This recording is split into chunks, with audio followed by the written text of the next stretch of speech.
Hey everybody, what's up and welcome back to today's video guys. And today guys, I'm going to go ahead and be showing you how to go ahead and use AnyDesk on mobile.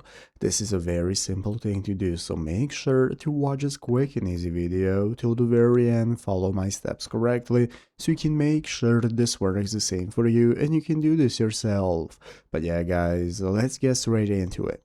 So the first thing we want to do is to go ahead and open up the official AnyDesk application first on your PC if you have not already. So if you do not already have it downloaded, what you want to do is go ahead and open up the official AnyDesk website right here, anydesk.com, and from here you can get started with downloading the application. So once you've downloaded and installed it on your PC, it's going to look like this. This is going to be the home page of the application, where at the top of the screen you are going to go and be able to see your address that you can use for connection with other devices. And here on the official AnyDesk website, we have an article on the comprehensive mobile device support guide on how to get started. So it's basically cross-compatible and platform independent, so the mobile solution is available for both Android and iOS. It's going to enable you to use mobile remote connections, mobile remote access, and mobile remote control. And what you need to do is to go ahead and download the application as well on your device, your mobile device, whatever you're using, either Android or iOS. It is available on both. So once you've downloaded the application, there you're going to open it on your mobile device and use this address right here at the top of the screen to connect. So you're going to enter in the remote address just in your mobile application,